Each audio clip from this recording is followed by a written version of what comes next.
What's up, ladies and gentlemen? Welcome back to part 3 of this week's episode of Improv Gaming. As usual, I'm the biggest Zelda fan in the world. You know me, you love me. Jeremy Bird, tattoo right there. And we now have Fucktard 1 and 2 sitting next to me. Once again. Step ahead, step ahead, step ahead, step ahead, step ahead. Oh my god, you two. Okay, something's wrong. I started joining Pete in his shenanigans. This is bad. To my right, we have Mr. I'm Wondering himself, Fucktard number 1, Pete Anderson. PlayStation All-Stars for the win. Oh, shut the fuck up. And to my far right, we have the... Just when we were getting along. Just when we were getting along. You had to say that. And to my far right, we have Mr. I don't need an introduction himself. Nicholas Jesus. He's caressing my face. The new shampoo? I think I ask you this every week. I think you ask me about my shampoo every week. All right. This time, the question is, what game would you guys like to relive? PlayStation All-Stars. No, we didn't talk about Re-Die. Not the game that kills your soul and makes you want to live all over again. Well, you guys started the first video. You started the second. I'll start the third. Okay, sounds good. You finally get to word and edgewise. Yeah, right. I actually started. There's a couple that I would like to relive. Honorable mentions, of course. Oh God! Damn it! We could make an entire freaking series on Pete's honorable mentions. I think that's a great idea for an episode.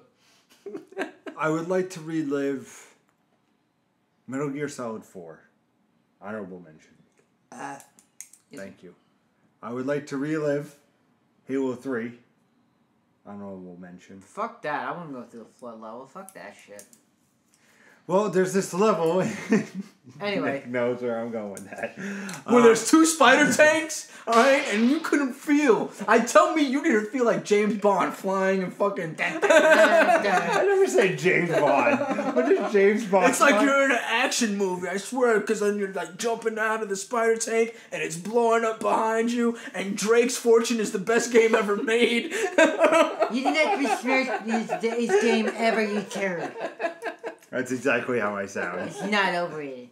Metal Gear Solid is the best game series ever. And I'm not a Final Fantasy fan. I'm a Metal Gear Solid fanboy. Yeah. Anyway, we're done fucking around. And you know what? Assassin's Creed Unity, it just turned me off of the series. It just turned me off. It did. Syndicate doesn't... Yeah, Syndicate can suck my dick. Syndicate can suck my dick. Anyway, so... Also, what I would love to relive is probably one of my favorite games of all time. Ratchet and Clank. Oh, that would be great.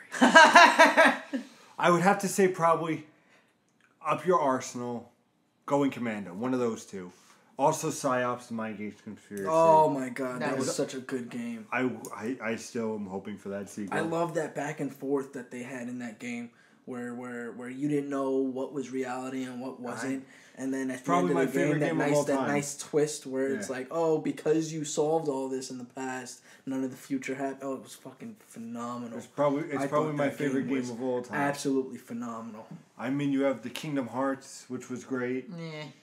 And but definitely one thing I would love to relive again would easily have to be, and I always do this, I always like slowly diverge into it. Because you think it's dramatic, but it's not. It's just annoying. Stop thinking what I'm saying. I would have to say Portal 2. Just because I didn't expect to love it as much as I did. I knew I was going to like it, and I'm not one for puzzles, but the commentary and it was something that it took me by surprise. I would love to play great games for the first time, like the Uncharted, like Halo, like Gears. But for something that just took me out of left field, has to go to Portal 2. And that is what I would like to replay. Oh, I thought that was actually very lovely, Pete. No, I gotta agree with Pete on Portal 2. It's not. I'm gonna go Pete style and say an honorable mention to Portal 2 because you're absolutely right. Like, I got the game and I saw that it was a first person shooter, and at the time I wasn't a first person shooter person, right? So I got it and it's this first person perspective, and I'm like, all right, when do I get my guns and blah blah blah, and suddenly it's this first person puzzler, and I was like, what the? I don't get any guns, and it just threw me off. I had no idea what I was getting into because I never played Portal 1. It was just Portal 2. I played the original. I still haven't. Oh. I still haven't. You should. It's really good. Yeah, it is very good. And everything about it just made me feel phenomenal about the experience. It was a phenomenal experience. So I give you kudos to that, Peter. I just remember when I put up the blue little mirror, we'll call it, and the orange mirror, and I go, what the fuck am I supposed to do? Because I never played it. And then I start to go, and I was like, okay, that's me. And then I go through, and I go, well, that's not right. I'm just in the same spot. And I kept going back and forth probably 1,000 times until I realized, oh my God, oh my God. Mind blown. You know what? Now I want to go home and play Portal. Yeah, I kind of want to play Portal too. Oh my God. That was such a good game. All right. I want to see if it's on the PlayStation The game, the game that I want to relive is Metal Gear Solid 1. What? What a Nick answer. Yeah. No, the reason behind it, and it's not because it was Metal Gear Solid. The reason why I've fallen in love with the Metal Gear Solid franchise is because of that first impression. Because of them having so much that was in the real world that you had to rely on in order for you to play the game. In order for you to continue in the story of the game. You had to unplug your controller for Psycho Mantis. You had to look at the back of the CD case for Meryl. You know, there was so much that you had to do in the real world in order to continue the game in the game world. So I can definitely give a kudos to any developer that's able to do stuff like that and really force you into the real world and throw you off guard, because like I said, that first thing where you flip the disc and you have to look at the back to see the picture of Meryl on the disc so you can get her codec number, that was just phenomenal.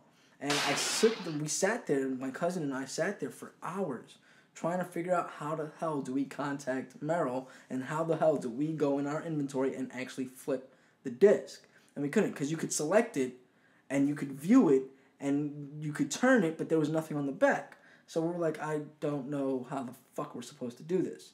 And suddenly my cousin flips the CD case. He's like, are they talking about that codec? And I was like, get the fuck out of here. And it just blew my mind. And it's the least talked about aspect of Metal Gear Solid. Every time I hear people talking about it, they always refer to the Psycho Mantis battle. Always refer to the Psycho Mantis battle. And that wasn't memorable for me. What was memorable for me was looking on the back of the CD case and seeing Meryl's phone, codec on the back. Well, it was on the box art or the CD? No, the CD case. It's on the case. It's on the case. On the back of the case where it gives you like, this is a game about technical espionage. All the screenshots like they used to have on games, and they still have them. One of the screenshots was Snake in the middle of a conversation with Meryl and the codex screen, and there's her number, just like the game. Did they? Very cool. Yeah, I have to go home and check that now. I have the Metal Gear Solid collection for PS2. I'm wondering if it's on the back of the case. No, because the collection was Metal Gear Solid 2, 3, and Peace Walker. No, I got the one that has 1, 2, and 3 in it. Oh, really? Yeah. I wonder how they would solve that issue. I'm gonna. If it's. I'll let you know that. Yeah. Did you buy it on the Did you buy it? What? On what exactly was it? It's the 3 games, but in like PlayStation 2 cases. I don't know if it's updated graphics or whatever. Actually, it is. Yeah. And the Twin Snakes one? No. I know which one you're talking about. I think I got it too. I never opened it though. Yeah. Was it? Yeah. That's a good thought, actually. Well, now I have a couple ideas for Jeremy's what he would like to relive. I have 2 ideas. Go ahead. One being Ocarina of Time, which I know is not right. Negatory. But what I think it is, and go with me on this, is probably A Link to the Past. Link to the Past only because that is the one Zelda game I've played countless times. I know this boy. I can get A Link Between Worlds. I actually would like to replay that game minus the Octorok baseball level, because that is still the worst fucking way to ever have to get a fucking heart in a Zelda game ever. Let me just paint a quick picture. So you go into the Dark World and you go onto this baseball field for some fucking random ass reason. And Nick, you know what an Octorok is? It's a little very simple. It's a little octopus creature that shoots rocks at you. Okay. So they decided to create. Quite simple. So basically, you go and you talk to the guy. He's like, "All right, this is Octorok baseball." You stand on the mound, and there's all these different pots that are in the background, and there's a bird that flies by. You need to get 100 points to get a heart piece. The problem is, you can't control where the baseball goes. Well, you can semi-control it, but literally it's like, regular pots are 1, gold pots are 5, and the bird is worth, like, 15, I think, points. And you only get, like, 30 pitches to do it. So, about, I don't know how much frustration later and actually dropping a lot of F-bombs, I finally beat the thing for the 100, got the 100 points, and I won it. So I'm like, alright, I love Link Between Worlds. I'm going to replay this game, but I'm probably only going to end up with 19 hearts, because I refuse to play that stupid-ass game ever again. It was the worst ever. Super Mario Bros. 3 is another game I want to relive. Yeah, I was thinking that too. It was very... Final Fantasy X for me. Yes, I agree. That one... That experience was so great for me that that was actually the first Final Fantasy game that I played that got me into RPGs, the JRPGs, that I fell in love with so well. Actually, when the hype was going on about Final Fantasy VII, I was like, yeah, whatever, I don't care. But when I played Final Fantasy X, I was like, holy crap.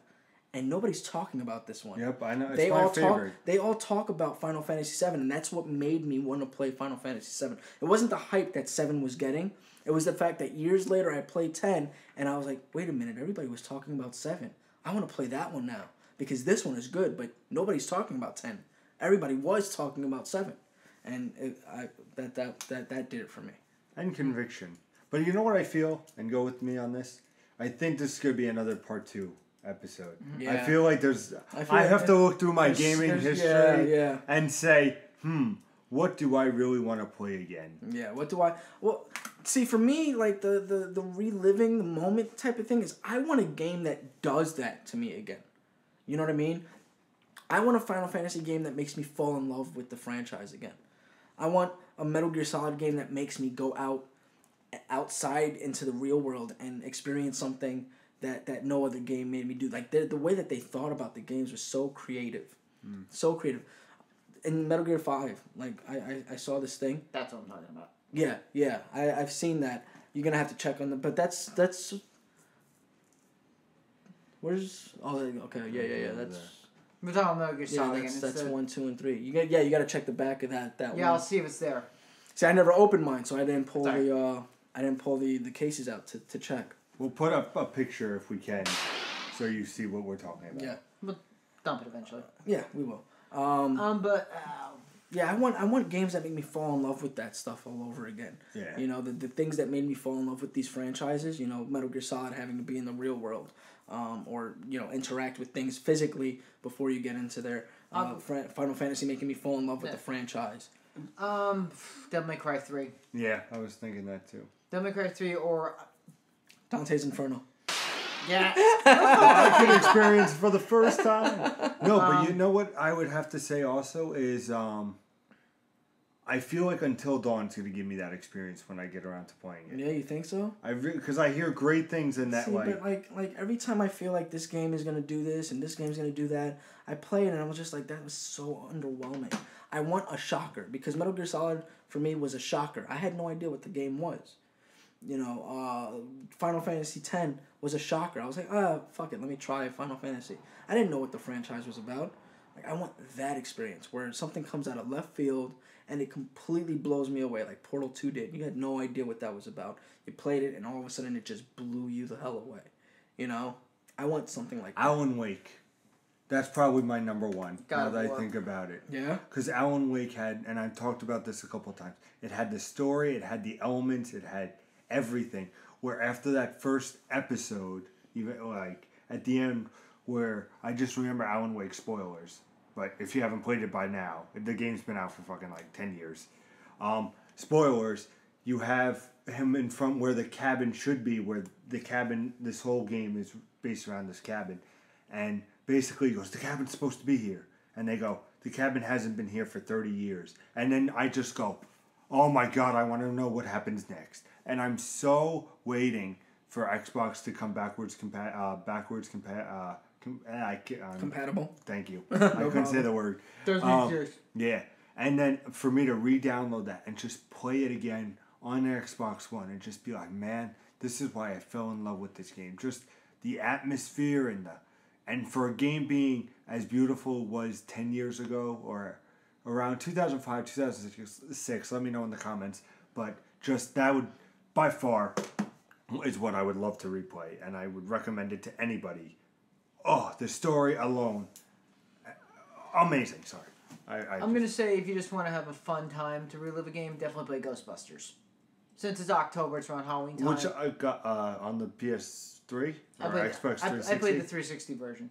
Okay, because there was the one for the original Super Nintendo, if you remember. That wasn't bad. We don't talk about the Nintendo one because that one was... The NES one was awful. Yeah. But, no, Ghostbusters, the video game, so much fun. Yeah. You get the third movie all in one shot. You actually get to play along with the guys. Definitely check it out. It's not that expensive to buy. Like I said, we'll have another part 2. That way you guys can think. Yeah, because I got to look through, like...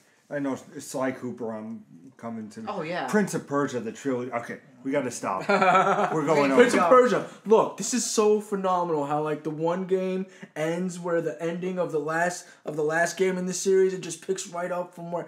Right? Nintendo was the runner-up. Right? Nintendo was the runner-up. I know everything that you're going to say because you've said it like 20,000 times before. Nintendo was the runner-up. It was absolutely fantastic how, like, at the end of the third one, you pick right back up from where the first one starts off and he's talking about this story. Can we just write on these where Nick and Jay rip Pete's insides and throw them out in a God of War-like fashion? I'm sorry, I just had to. I had to because it sounded like you said Prince of Persia and then you got so excited and I was like, wait a minute, I know this one. Because you haven't said it in a while, but I remember when we first started doing the channel, you were talking about Prince of Persia a couple of times, and I remember that was like your biggest point was how fantastic it was that the last one ended where the first one picked up and like it just seamlessly integrated into. I'm done. Damn talk. That was. Take us out, Mr. Bird. Yeah, but as usual, let someone handle all that jazz, or am I doing this? Oh, okay. Can you handle it? You've been fucking up. Oh, I know. That last one was so fucking close, though. Do you remember that? Yeah. Oh, my God. All right. I'll try my best this time. It's not jazz. Just because there's a trumpet involved doesn't make it jazz. Hold on. No, that's jazz. No, that's jazzy. It looks horrible on me. Your head is too big. Looks like you have a ginormous head. You have a dinosaur head. Thank you for watching us. Please like the video, subscribe to the channel at youtube.com/improvgaming. I'm gonna count and see how many we did right. Let's go. You can't disturb me like that. You got a minute left. Follow us on Twitter at improv_gaming. You can do the same at Instagram, or you can like us on Facebook at Improv Gaming, space between the two words. You can also follow us individually on Twitter. I am at Profcott. He is at Improv Pete. He is at Jimmy Poison 450. And you can follow us each individually on Twitch. I am at Profcott or Improvcott. This is Improv Cap, both with the K, and IPG Jaybird. And as always, game on. You're freaking.